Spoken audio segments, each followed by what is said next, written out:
Ramón, mucho se habla ya de manera quizás un poco más espontánea, pero aunque no hay nada oficial en temas de propuestas, de documentos, sobre la reducción del número de diputados en el Parlamento salvadoreño.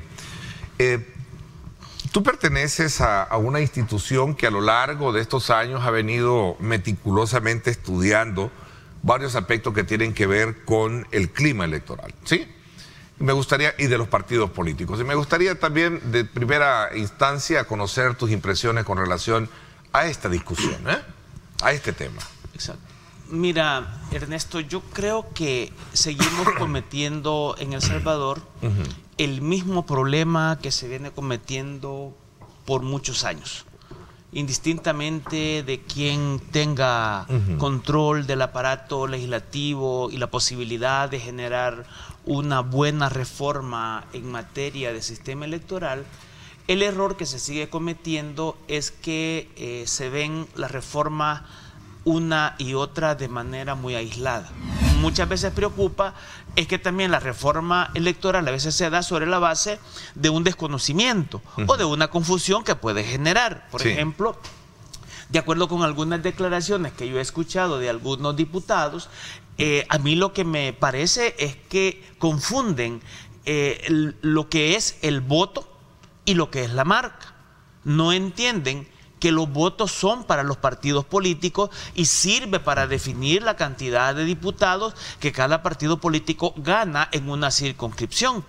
Y no comprenden que la marca es nada más para ordenar de manera de mayor a menor dentro del partido político a los candidatos a diputados, de manera de que si un partido político gana 5 diputados en una circunscripción, bueno, entenderá que va del 1 al 5. Pero confunden lo que es voto. El voto sirve para elegir a los la cantidad de diputados que gana un partido. Y la marca es para saber qué diputado entra. Desde la perspectiva de la representatividad de la población y de la manera como funciona en Centroamérica, uno dice, si no, está bien, nos parece correcto que cada diputado represente a 99,000 y esto más o menos está dentro de cómo se está comportando en Centroamérica.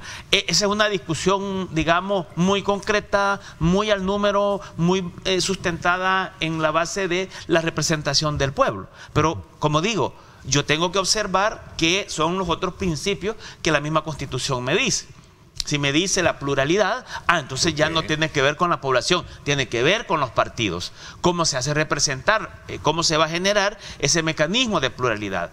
Si la regla me dice que debe de ser proporcional, entonces yo debo de entender proporcional con base a qué. Proporcional con base a la población, proporcional con base al número de electores, proporcional con base a las personas que van a votar por los partidos políticos. Entonces, son detalles que son relevantes. Mira, el problema que tenemos es que, Ernesto, ya está corriendo el periodo para que los partidos políticos deban de desarrollar los procesos de elección interna. Y tenemos hasta, si no me equivoco, creo al 2 de julio. Si no tenemos claridad cuántos diputados son los que cada partido político debe de proponer y por tanto dentro de sus elecciones internas cuántos candidatos debe de elegir internamente, entonces me explico, una reforma que pueda producirse de esta naturaleza al mes de mayo ya tiene una incidencia directa a los procesos internos de elecciones. ¿Lo ven lejos de que se concretice entonces esto? No lo veo lejos. Yo creo que en la medida que en la Asamblea Legislativa Nuevas Ideas tiene una cantidad suficiente de diputados como para aprobar cualquier reforma, yo creo que lo pueden hacer. Mira, lo que tenemos en general es un sistema electoral que es el producto de una serie de reformas en las que ha intervenido los partidos políticos que estuvieron de 1994 hasta el 2018, diríamos. Ha intervenido la sociedad civil a través de la presentación de demandas de inconstitucionalidad en la que la fuerza judicial generó una serie de reformas.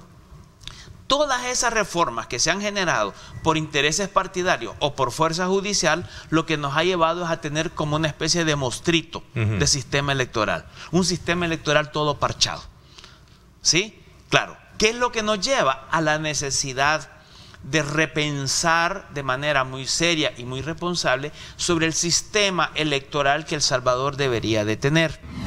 Creo que el debate en particular de si debemos de disminuir los diputados porque eso sale muy caro, bueno, eso entonces es un tema administrativo en el que además de discutir los 64 diputados, deberíamos de discutir el número de plazas que hay de asesores, hay que discutir. Si el tema es económico, entonces pues hay que llevarlo a otro ámbito, pues no al tema estrictamente electoral.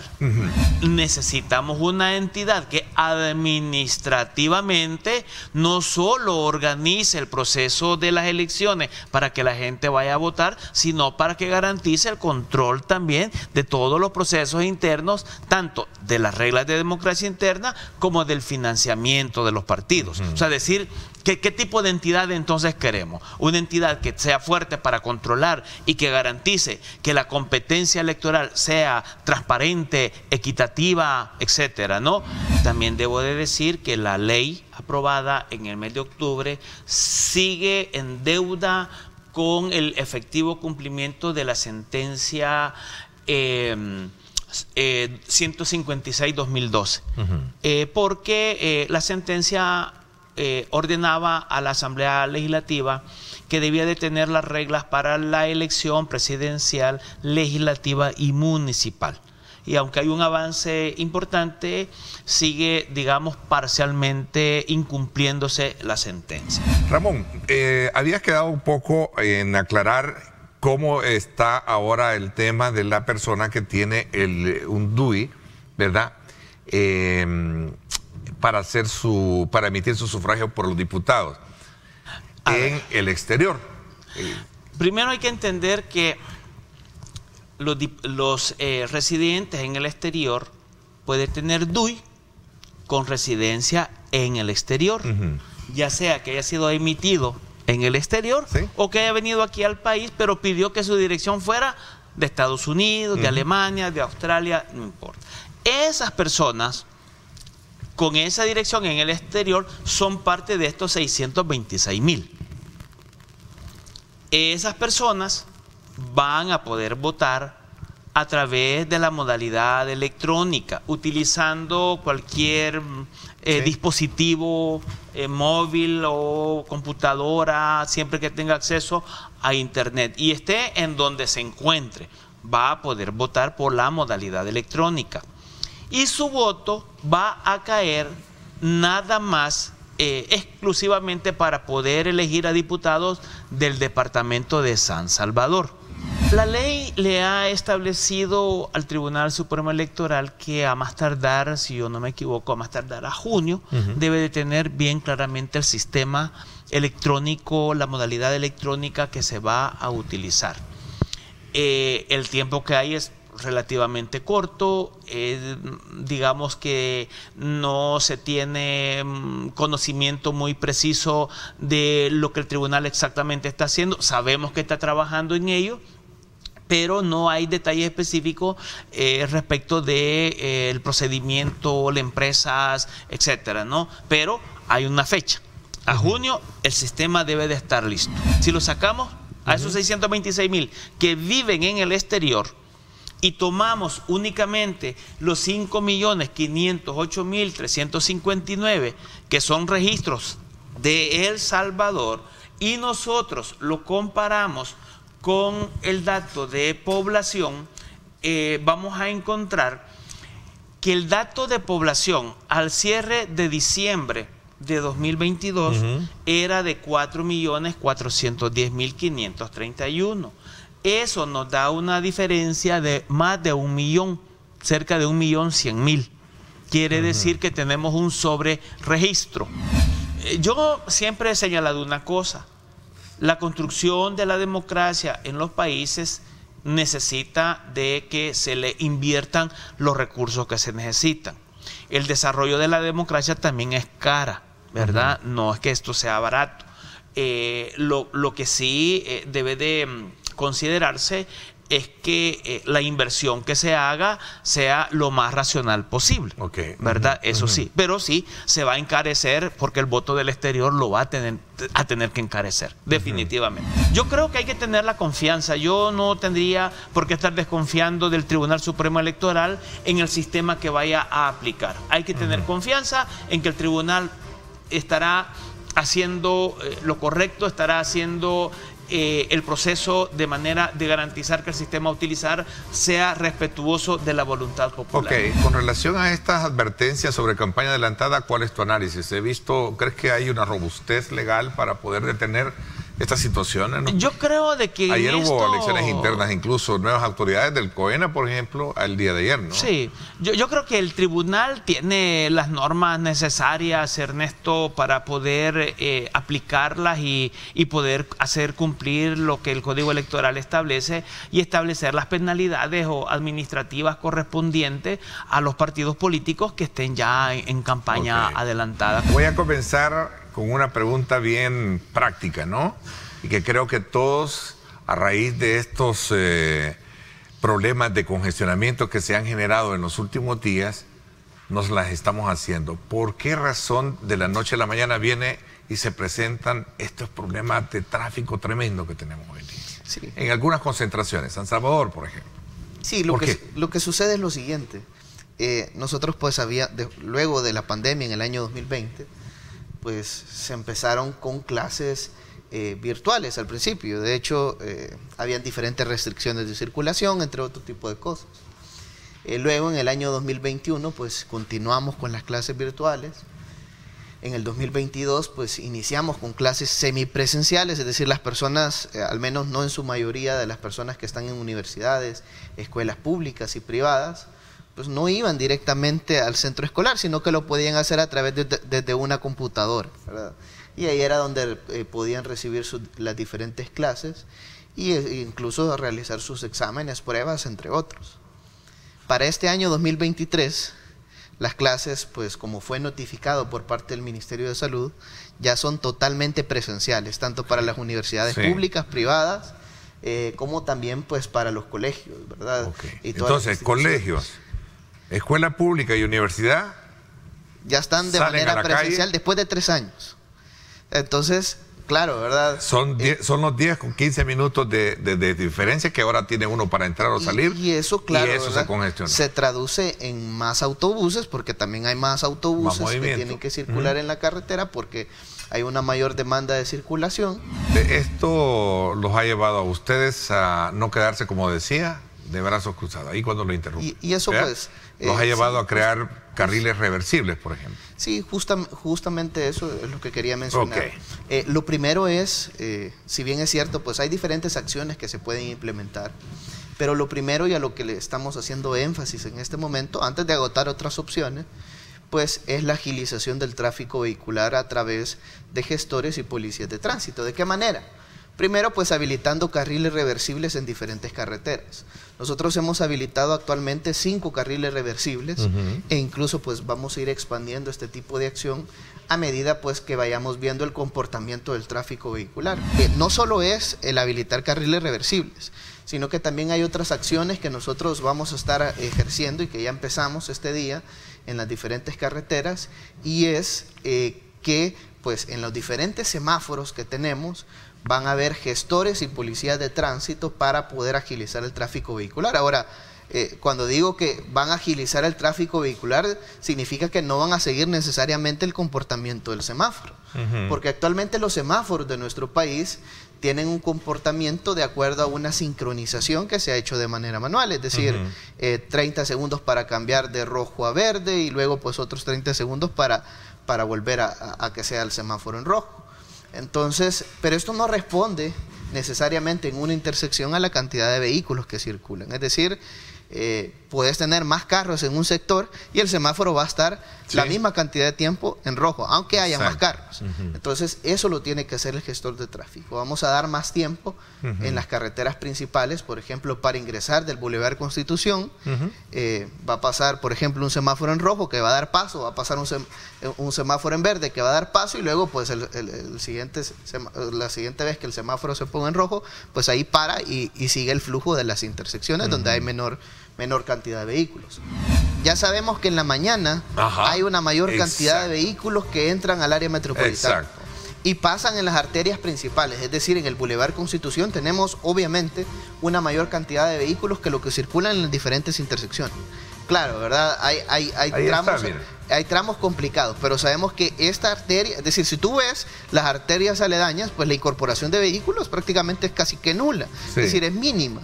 De repente se incorpora un vehículo, pues, pero en la calle principal es donde vemos esta gran afluencia de vehículos en este sector, y por eso, bueno, ahorita se ve que se incorpora un vehículo, pues, pero es mínimo. Sí, yo creería que ahí hay un gestor dando...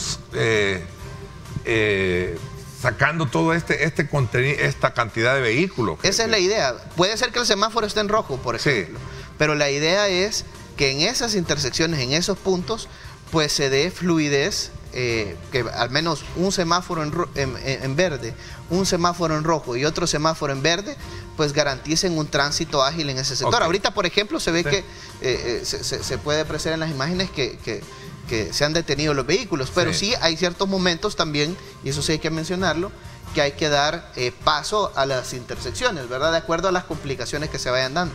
¿Y esto de los semáforos inteligentes van a aliviar el problema o es para solamente inteligentemente poner multas? Pregunta alguien acá. No, la idea de los semáforos inteligentes, lo que pasa es que hay que dividir el proyecto en dos, ¿verdad? Una parte es la fotomulta y otra parte es el sistema de semáforos.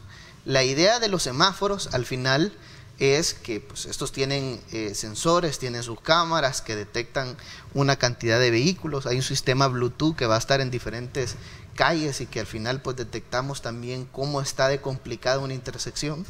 Y de acuerdo a esto, pues, mediante un sistema se va priorizando el paso vehicular en una intersección. Es decir, nosotros vemos corredores donde tenemos una gran afluencia de vehículos y esos corredores, pues, van a tener una mayor cantidad de tiempo el semáforo en color verde. Es decir, sin necesidad que haya un gestor de tráfico o que haya un policía de tránsito, el mismo semáforo le va a dar prioridad a donde tengamos una mayor cantidad de vehículos circulando en una intersección. Es decir, por ejemplo, en las mañanas van a tener más tiempo el color verde, por ejemplo, todos los semáforos que le van a dar ingreso hacia el área metropolitana, todos los del Constitución, todos los del Ejército, todos los que vienen de Santa Tecla, los que vienen en el Paseo General Escalón, le van a dar más tiempo al color verde los semáforos, donde haya una mayor cantidad de vehículos circulando, y el semáforo, pues, no solo ve la cantidad de vehículos que están en un tramo de carretera específico, sino que todos los semáforos estarán interconectados entre sí por medio de un software y todo, para poder garantizar que este flujo, pues, esté sistematizado y, pues, corra la suerte tal cual, donde tengamos una mayor afluencia vehicular, pues es ahí donde se vaya priorizando. También, pues, está el sistema de fotomulta, que hay que mencionarlo, ¿verdad? Es decir, estas, pues, son cámaras que van a estar en diferentes carreteras, que van a medir la velocidad de los vehículos, van a medir también si un vehículo, pues, está al final cumpliendo las normativas de tránsito, como cuáles, pues, que no invadan la senda peatonal, que no invadan un carril, es decir, si la calle es de 2 carriles, que no hagan un tercer carril, que además de esto, pues, que respeten el semáforo. Cuando el semáforo está en rojo, pues no puede pasar, ¿verdad? Hasta que el semáforo se ponga en verde. Pero alguien puede decir, bueno, pero en horarios de la noche uno puede ver que muchas personas, aunque el semáforo esté en rojo, pues vuelve a ver para todos lados y al final se pasa el semáforo. Claro, ¿verdad? Eso muchas veces las personas lo hacen porque dicen, bueno, no está pasando ningún vehículo y el semáforo está en rojo. Y es correcto, voy a pasar. Obviamente que no. Pero con los semáforos inteligentes, es decir, el semáforo va a estar en verde donde hayan vehículos circulando. Si no hay vehículos circulando en una intersección, pues... Va a tener como una especie de sensor, ¿verdad? Trabaja a base de sensor. Exacto. Ahora bien, pues estamos trabajando con la Policía de Tránsito para reforzar los esfuerzos que se están desarrollando a través de elementos adicionales, no solo para la agilización del tráfico vehicular, sino que también para la regulación del transporte de carga. Normalmente el transporte de carga, pues a eso de las 5 de la mañana hasta más o menos las 9 de la mañana, pues no deberían de estar circulando en las principales arterias del país. Es más, nosotros, por ejemplo, en el proyecto de la carretera de Los Chorros, llevamos un espacio para que las rastras y todos estos camiones, de alguna manera, pues tengan un área de carga y descarga. De esta manera, pues lo único que se trasladaría a través de la carretera, pues serían camiones más pequeños.